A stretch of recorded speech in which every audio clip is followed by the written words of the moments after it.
There was a breakage of the class. This hydroxyl group is present commonly in the carbohydrates and sugars, and lipids also they are there.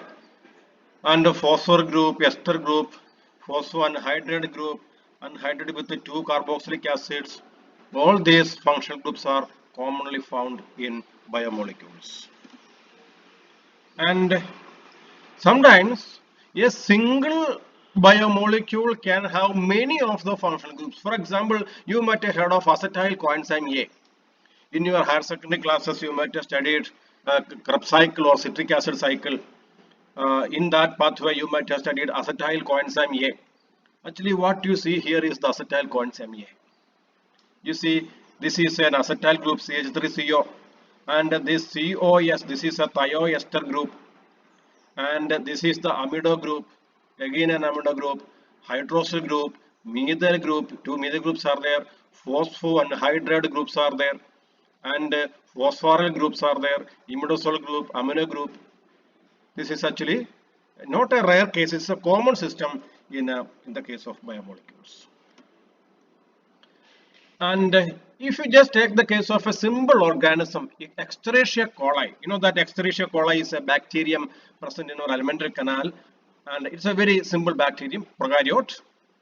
What are the molecular components in it? Of course, water has the maximum quantity compared to the other molecules. It is 70% of the total weight. It is simply representing the biological system. Most of the organisms, or almost all of the organisms, are following almost the same pattern. Water is H2O. Water is H2O. Of course, only that type of water is there on the earth, and we don't know whether any other type of water is there somewhere else.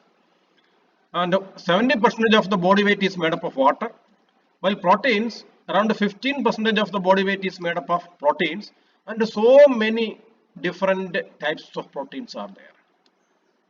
Nucleic acids, DNA, there is only one molecule of DNA, and RNA, several thousand types of RNAs are there, making up around 7% of the body weight.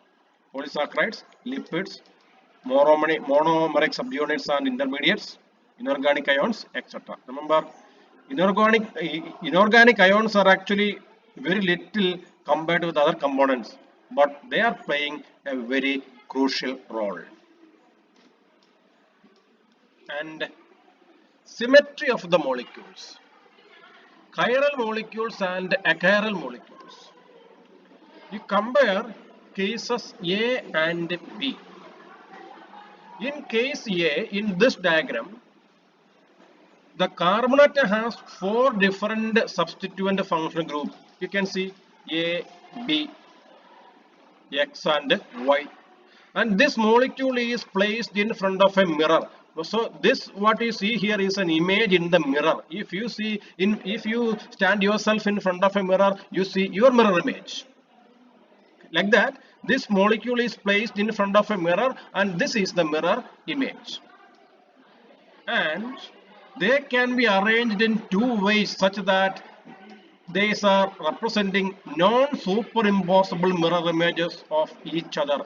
That means these are enantiomers. Which are the 2 forms? This is A. Here it is B in this diagram, but in the other diagram, B is on another side. And here on the left side you can see Y, but here Y is in a different place.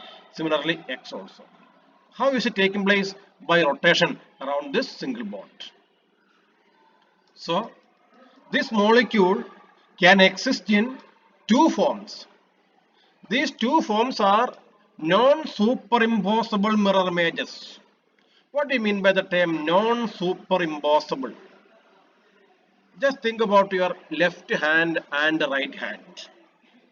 You think about your left hand and right hand. You place them together such that the palm is facing each other. When the palm is facing each other, your left thumb is just face to face with the right thumb.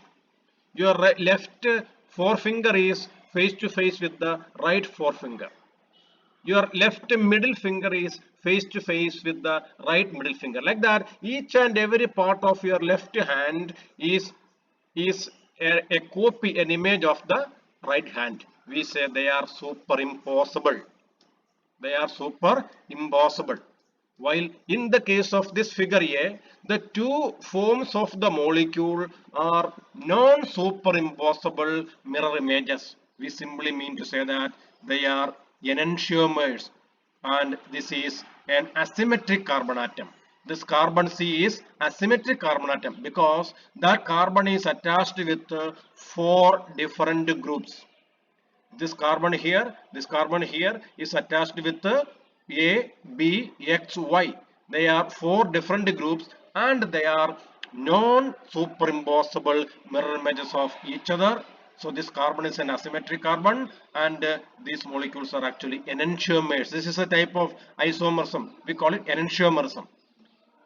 When the different forms of the same compound, they have the same molecular formula, but they are non-superimposable mirror images of each other. And you see here, they are actually mirror images. This image or this molecule and this molecule are mirror images of each other, but they are not superimposable.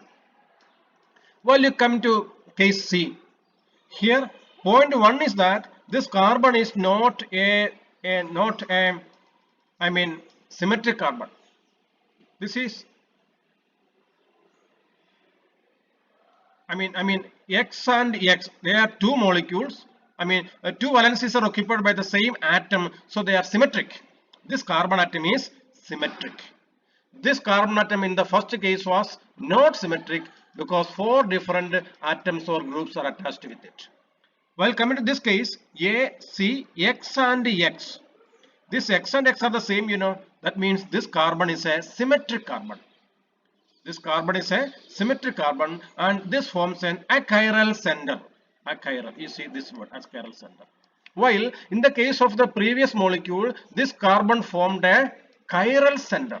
You see, chiral atom or chiral center. And this molecule, this because of the rotation around this bond, this molecule can form two forms. And are these forms superimposable mirror images? There are only three different groups on this carbon. Four different groups are not there. And in this case, the molecule is superimposable on the mirror image.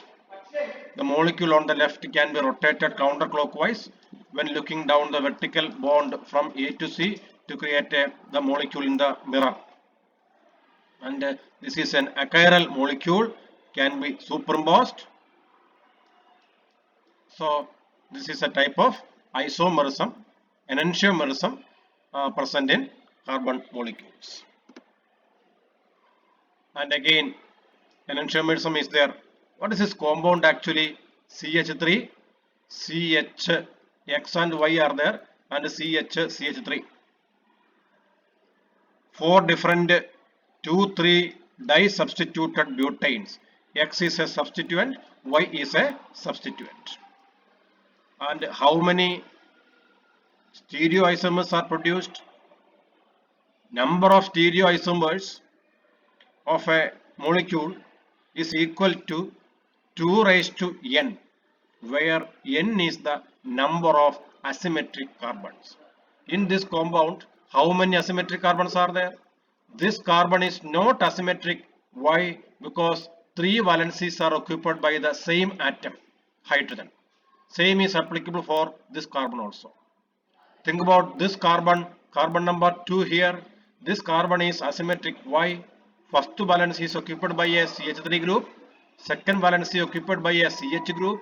Third valence is occupied by X. And fourth valence is occupied by CHY CH3 group. So this is a single group. This is a group. This is a group. And this is another group. That means this carbon is bonded with 4 different groups. So this carbon is asymmetric. Same is applicable to this carbon also. This carbon also is asymmetric because of the same reason. So in this disubstituted butane, there are 2 asymmetric carbon atoms. And how many stereoisomers are possible? It is equal to 2 raised to n, where n is the number of asymmetric carbon atoms. Therefore, 2 raised to 2 is equal to 4. 2 raised to 2 is equal to 4. And these are the isomers which you see here. You see, the same molecule with the same molecular formula can give rise to so many different types of isomers. We will see this topic in detail in another unit. For the time being, you need to study only this much, because we have to define what is a diastereomer, then we have to define what is a stereoisomer, etc. We will see that in another chapter.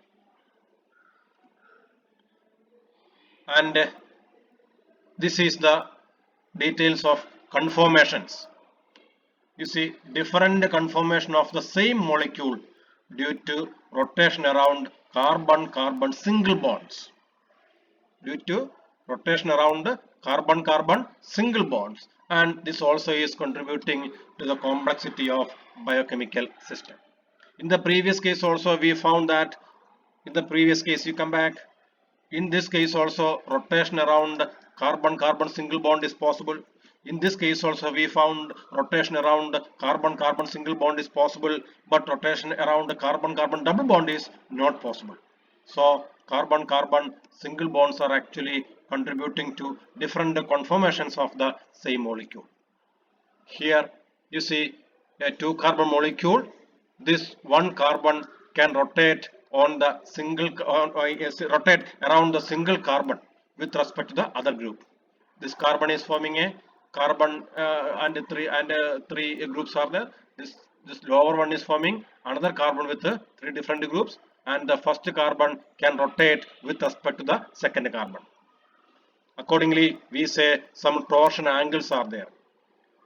A rotation at a 60-degree angle, a rotation at 120-degree angle, a rotation at 180-degree angle, a rotation at 240-degree angle, and this is contributing to the different conformation of the same molecule.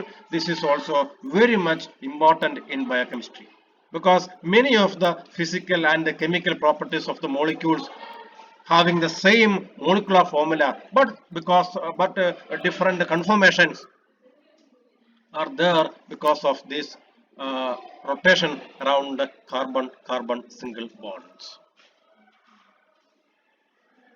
In the next lesson, we will move on to the physical foundations of biochemistry.